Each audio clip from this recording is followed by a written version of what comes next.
મિત્રો, વડા જે ગુજરાત રાજ્યના ભાવનગર જિલ્લામાં આવેલું એક ઐતિહાસિક રજવાડું છે, જેનો ઇતિહાસ 18મી સદીથી શરૂ થાય છે. વડા જે ભારતની આઝાદી પહેલાં એક સમૃદ્ધ રજવાડું હતું, જેમાં અનેક રાજાઓ દ્વારા શાસન કરવામાં આવ્યું હતું.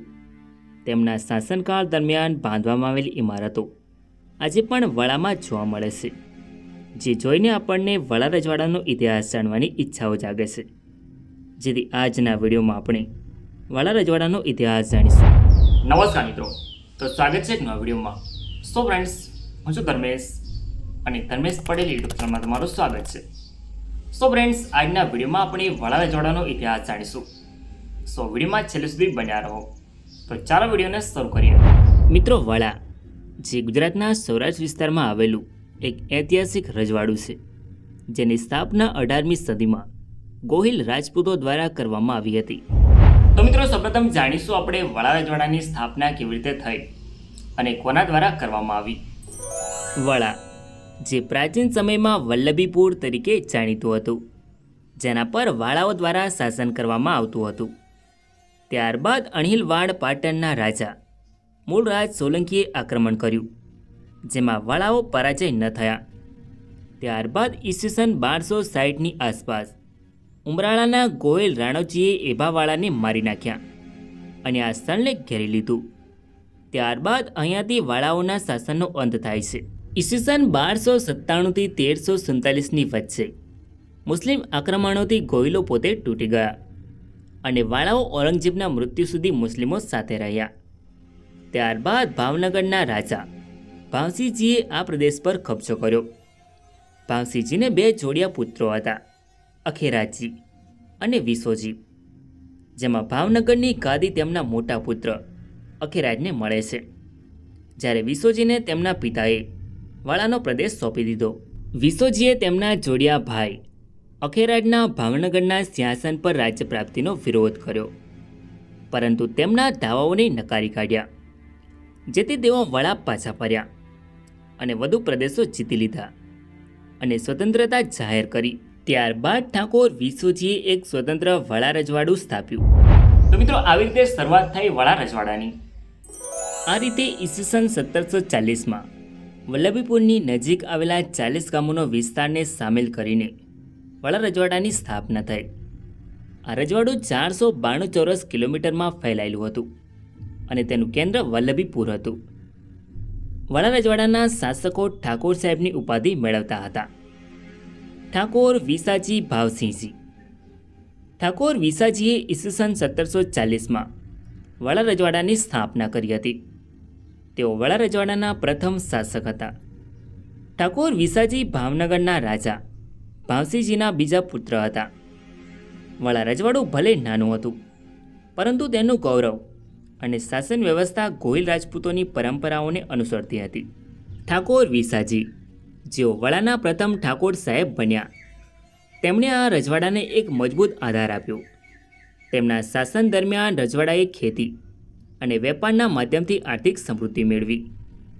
ઠાકોર વિસાજીને 3 પુત્રો હતા.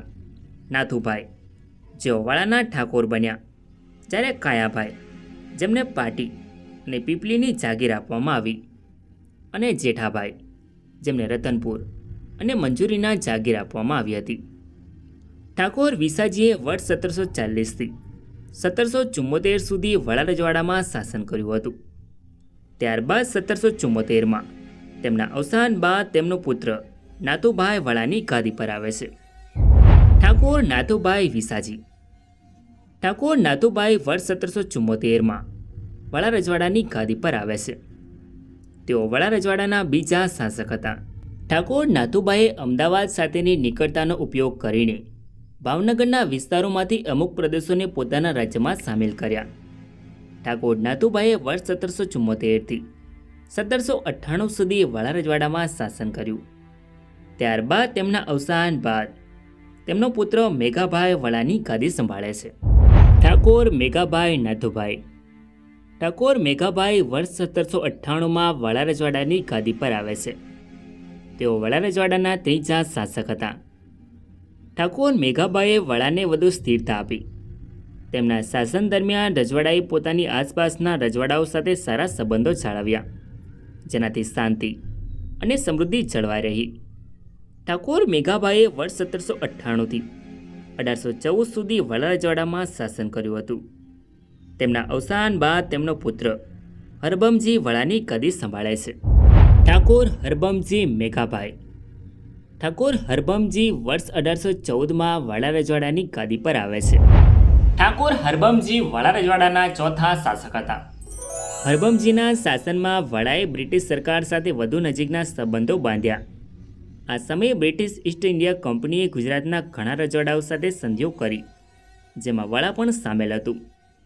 ઠાકોર હરબમજીએ વર્ષ 1814થી 1838 સુધી વડા રજવાડામાં શાસન કર્યું હતું. તેમના અવસાન બાદ તેમનો પુત્ર દૌલતસિંહ વડાની ગાદી સંભાળે છે. ઠાકોર દૌલતસિંહ હરબમજી. ઠાકોર દૌલતસિંહ વર્ષ 1838માં વડા રજવાડાની ગાદી પર આવે છે. તેઓ વડા રજવાડાના 5મા શાસક હતા. ઠાકોર દૌલતસિંહે વર્ષ 1838થી 1840 સુધી વડા રજવાડામાં શાસન કર્યું હતું. તેમના અવસાન બાદ પતાભાઈ વડા રજવાડાની ગાદી સંભાળે છે. ઠાકોર પતાભાઈ મેઘાભાઈ.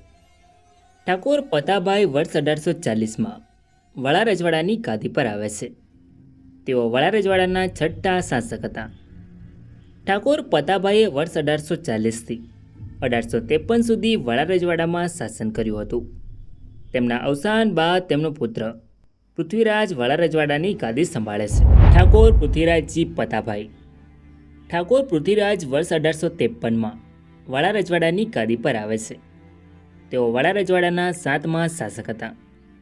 ઠાકોર પૃથ્વીરાજે વર્ષ 1853થી 1860 સુધી વડા રજવાડામાં શાસન કર્યું હતું. તેમના અવસાન બાદ તેમનો પુત્ર મેઘરાજ વડાની ગાદી સંભાળે છે. ઠાકોર મેઘરાજજી પૃથ્વીરાજ. ઠાકોર મેઘરાજ વર્ષ 1860માં વડા રજવાડાની ગાદી પર આવે છે. તેઓ વડા રજવાડાના 8મા શાસક હતા.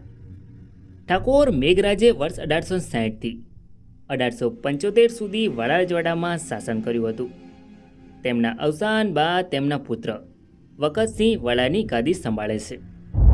ઠાકોર વખતસિંહજી મેઘરાજજી.